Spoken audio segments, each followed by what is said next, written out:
You're listening to China Africa Talk. Jambo, ni Bridget akikuletea kipindi kinachohusiana na China na Afrika.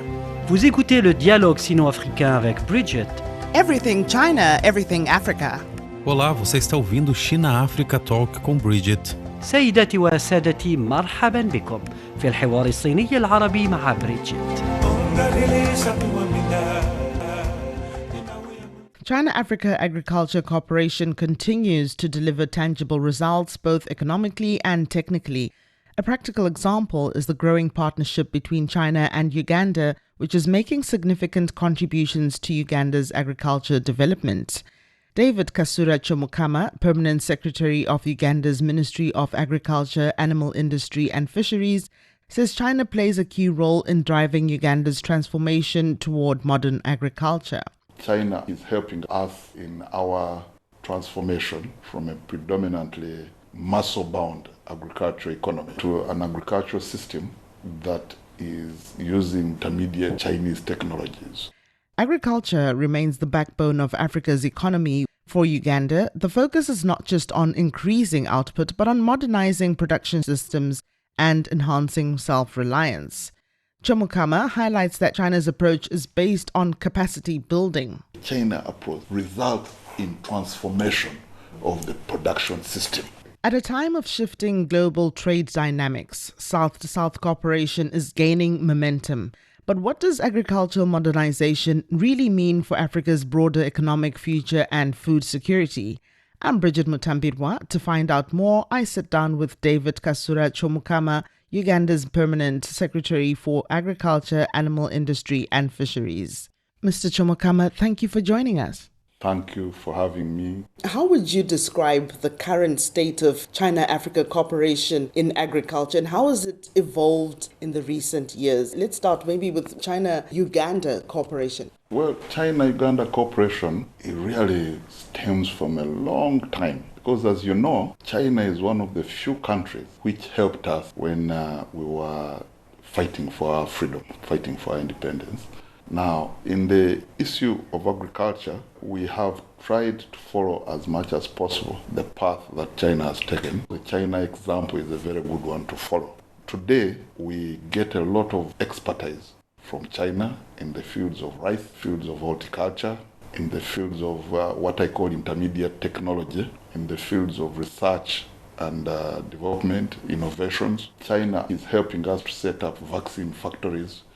They are helping us in our transformation from a predominantly muscle-bound agricultural economy, using the hand hoe and being bound by rain, rather to an agricultural system that is using the intermediate Chinese technologies, the handheld hoes, the little threshers, the ones that chop animal feed, so on and so forth. So I would say the state of China-Uganda cooperation is very, very good. Now, China-Africa cooperation is extremely good in two ways, which can also be extrapolated to Uganda. One, sharing of expertise, sharing of innovation for mutual advantage. Two, and more important, the understanding that mutual benefit does not come from aid, but comes really from issues of trading in each other. We are not doing it as good as we would like to, but at least there's a start. There's a lot of trade between China and Africa, China and Uganda, coffee in chilies,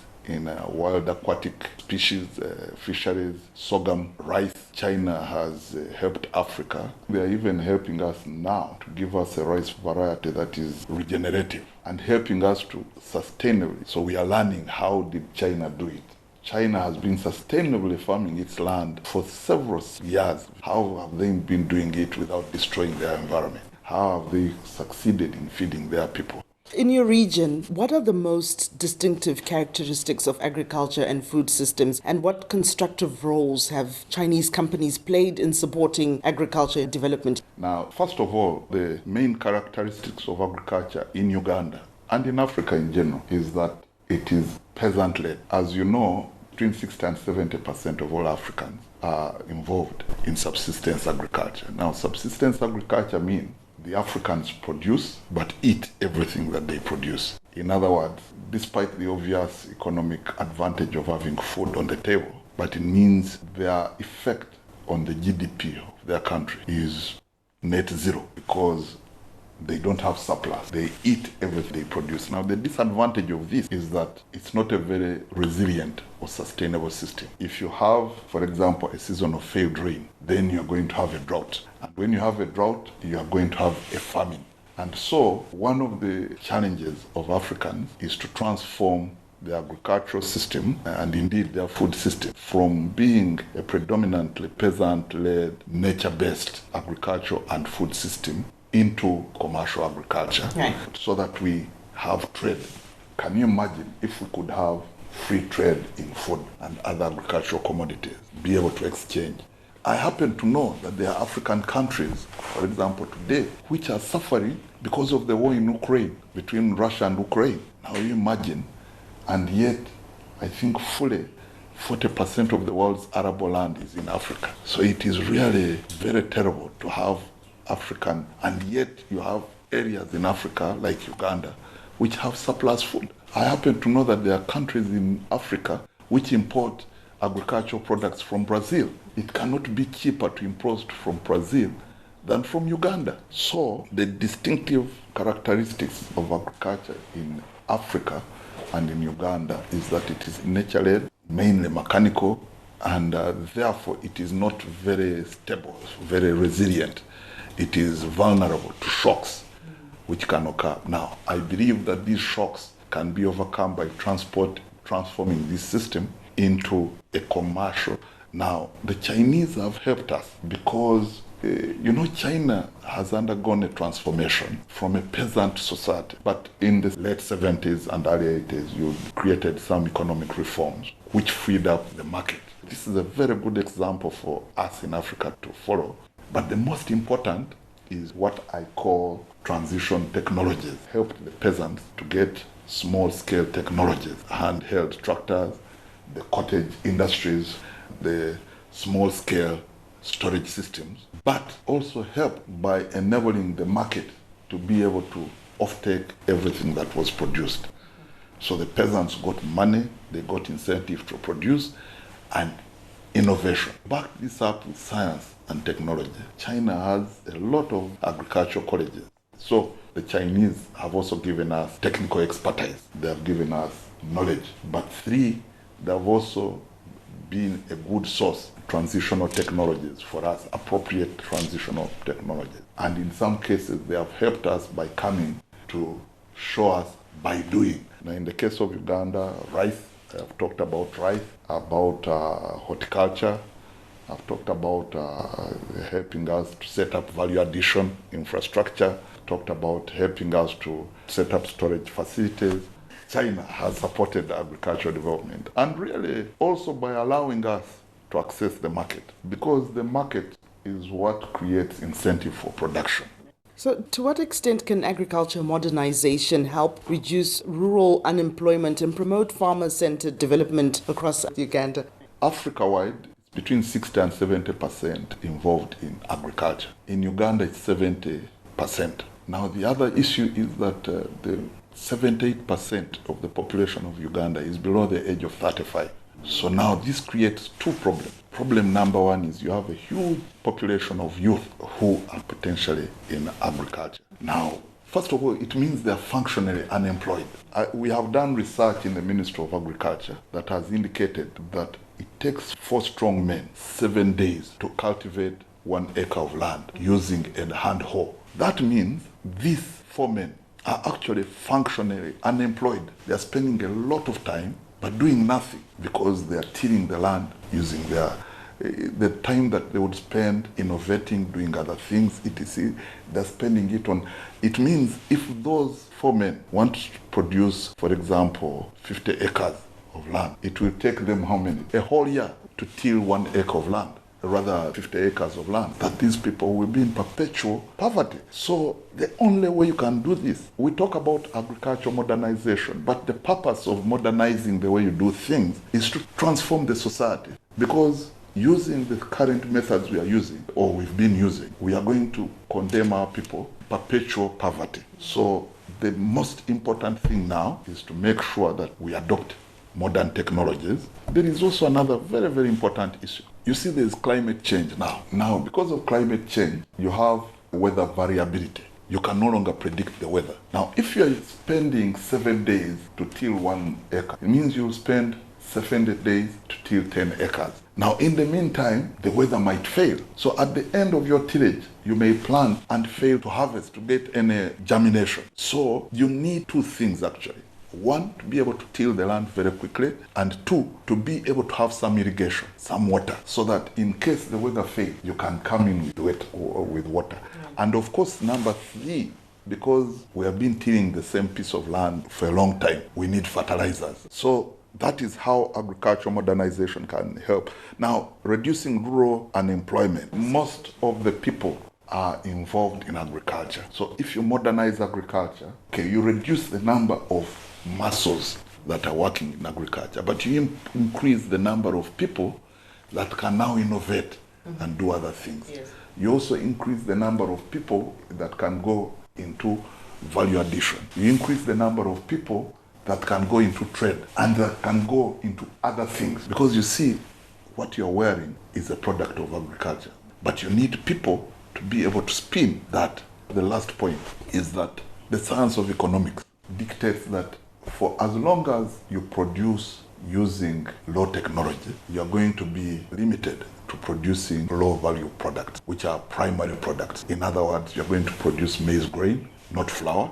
You're going to produce chili seeds, not the powder. Now, the science says that the more primary products that you produce, if you don't have what we call elastic demand, the less the price. What does modernizing Africa's agriculture sector mean for the continent's broader economic development and food security? The African Union has created a vision in the phrase, the Africa we want. Now, the Africa we want is an Africa free of the vagaries of hunger, an Africa of healthy people, an Africa of educated people, an Africa which is not vulnerable to what happened to us in the 19th century. Africans who had been at the forefront of world civilization became slaves and became colonized people. So, modernizing Africa's agriculture sector means sovereignty, perpetual survival. Because today, many countries are going to the moon. Many countries are talking about fighting in space. Many countries are talking about using drones.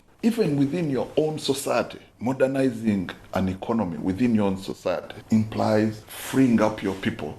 You see what has happened to China. China, by modernizing her economy, has become a country that has regained. Because a lot of people don't know that China used to be a superpower. Before China invented most of the weapons in the world today, they invented gunpowder. Much of the science that we talk about today, much of the philosophy, much of the civilization, including issues of administration and so on, the bureaucracy and so on, are a product of the Chinese civilization, the ancient Chinese civilization. China has managed now to control her narrative, the narrative of her destiny. Now it's the same thing with Africa. Modernization can only lead to us being able to control the narrative of our destiny. Otherwise, we are in trouble. But fortunately for us, through coordination and cooperation with our friends who think about win-win for a shared destiny, we understand each other. And so when you talk about food security for Africans, I imply it. It is an implication. Africans used to have food security. The only reason we don't have food security today is because other people came in and distorted our food systems. Africans eat what they don't produce and produce what they don't eat. Our markets for food are not integrated. As I told you, there are areas which have food surpluses and areas which don't have any food. Now, if we integrated these, we have enough food to feed ourselves as Africans.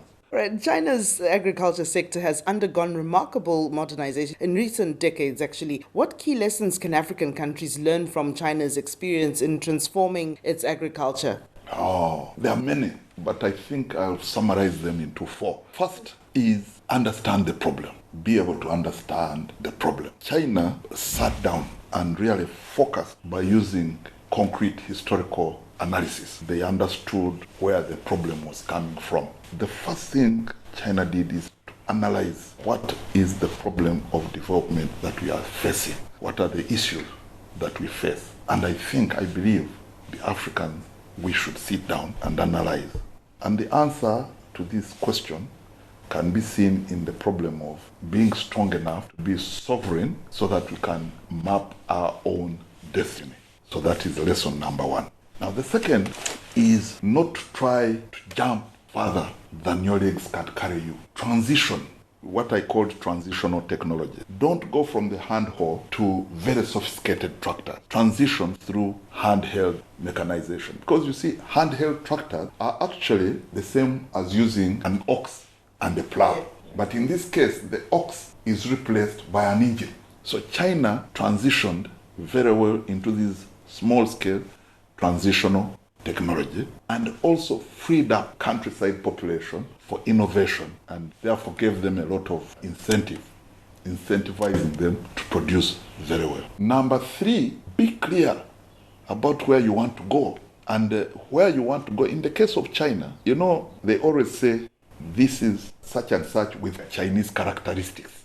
I like that statement. Have a market economy with Chinese characteristics. So even the Africans, we must learn to create development based on the concrete conditions within Africa, but with African characteristics, based on our culture, based on our history, based on our understanding, and based on our sovereign destiny. And the last point, agriculture, yes, is good for feeding. So the experience of China is to be able to leverage this understanding, to be able to create a system that solves the issue of food security, but commercializes agriculture. So we produce for food, but we need to make money out of agriculture. And what are some of the main challenges African countries, Uganda in particular, facing in agricultural modernization, and what is needed to overcome some of these barriers? There are several, but again, I'll summarize them. Problem number one is mindset. How do we use technology? Do we need to use technology? We've been eating since time immemorial. Do I need to change the way I have been doing things? If the rains fall, God hates me, and so it is my destiny to starve to death. We need to change that mindset and tell people that no, you need to be able to do things in a new way. And two, research and innovation. To be able to fund, get resources, both human and material and monetary, to research and innovation so that we get new technologies which we can input into the agricultural system. And number three, being able to market our products, because Uganda can produce everything that we need in the world. But the problem is that when you produce too little, then you don't have some of the markets. And when you don't have some of the markets, of course, you disincentivize, you remove incentives from the producer. So the next season, the producers will not produce. The last point is connected between climate change, modernization of the technology, mechanization, of course, weather variability, and uptake of new technologies. Because if you have climate change, it means you need, first of all, in order to make agriculture profitable, you need to have predictability in the way you produce. But you also need to be able to move fast. You need a combination, technology, being able to predict and being able to, therefore, commercialize and market and being able to make your agriculture predictive. What's to be done is to really think in one phrase, commercialize agriculture, make agriculture a business. Look at agriculture not simply as a source of food. It's good as a source of food, but make it as a source of livelihood, as a source of prosperity. And under this year's CAETE, China and Africa take action to pursue modernization. That's the theme. How is this platform advancing Africa's agriculture modernization through China-Africa agribusiness partnerships? Again, through a very simple two ways. One, sharing technologies, being able to share transitional technologies. You know, technology is the ability to use science, and science is the ability to use nature for development. Using technology through China, they have helped us to understand nature.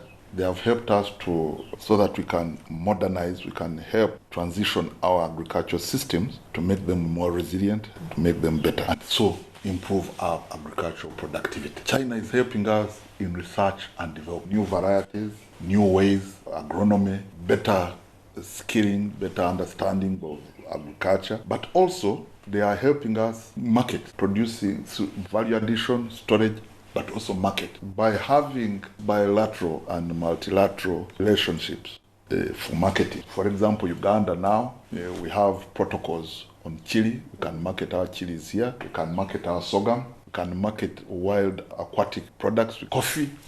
You know, China, I read somewhere on the internet that China is a $40 billion market for coffee. Now, compare this, Africa is getting less than $5 billion from the coffee bean from Europe. Now you imagine China has a market of $40 billion US, 8 times that market. Now, by China allowing us access to this market, they are helping us to ensure that the farmers are incentivized to produce good coffee. China is helping us by giving us technologies, but two, by providing the markets that are required as a result of good production and productivity. Africa's digital transformation is reshaping many sectors, including agriculture. How can technology further transform the agriculture sector and increase its productivity and resilience? And this is a very nice question. Thank you for this. First of all, as I told you, Uganda specifically, let me talk about Uganda. Uganda, I told you 78% of our people are below the age of 35. Now, the vast majority of these people have gone to school. Now, you know, the typical society today of young people is digital, the digital economy, the digitalization. Computers, telephones, digital telephones, it is information. We are in the new age of information. Now, this means two things. One, that the young people are no longer interested to go to the field and use the hoe to till when they don't know whether or not tomorrow it is going to rain. Okay? Two, the young people are no longer willing to go to the field to till and produce crops for which there might be no market. So at least to that extent, the young people need digitalization to help them predict weather conditions, to help them predict soil conditions, to help them predict crop performance, to help them produce production performance, but on the other hand, to also help them make market decisions based on what they see as algorithms which are going to predict the prices. But the other element also is the young people want to be able to get information from all over the world so that they know, because they no longer want to put their things on the ship to be taken away before they know where they can get the best price. So digital technology, first of all, will help to transform the agricultural sector by helping us be more predictive about conditions in agriculture, by helping us be better prepared for market conditions, by helping us make the best decisions. But it will also help us by bringing children back into agriculture. Now, the children don't want to use their hand hoe or muscle power, so technology. With Africa's young, dynamic and innovative population, how can governments and the private sector better engage youth to drive innovation, entrepreneurship and development of value-added agricultural products? The way forward is to ensure that the young people are engaged in agriculture, the young people are engaged in innovation, to drive these innovations of the young people towards better use, leverage of the resources that we have. Because, as you know, the population is increasing, and yet land is not an elastic commodity. The land is the same. Unless a country decides to become hegemonic, to conquer other countries, we don't expect that the land on earth, the geography of the earth is going to remain the way it is unless you redraw the maps. And yet the population of the earth is big. The resources are finite, so we need to improve productivity. That's point one. Point two, the people who are amenable to change are the youth. They are the ones who lead innovation. They're the ones whose minds are flexible. So the best way of doing this, I believe, is for us to allow the young voices into the production system, to allow the young people to understand the legacy which we leave them. And the best way of doing this is to involve them right from the production through smart agriculture to the innovation, to the use of the things that we produce, to the marketing using smart agriculture and digital innovation. It's the future, and leverage their innovativeness and finally leverage their enthusiasm. Thank you so much. Thank you. Listeners, you can subscribe to our online newsletter on CGTN or Substack to get more insights on China-Africa relations. Just search China-Africa Talk. For now, it's goodbye. Thanks for listening. If you enjoyed this episode and you'd like to help support the podcast, please share it with others. Post it on social media or leave a rating and review. Thanks again. See you next time.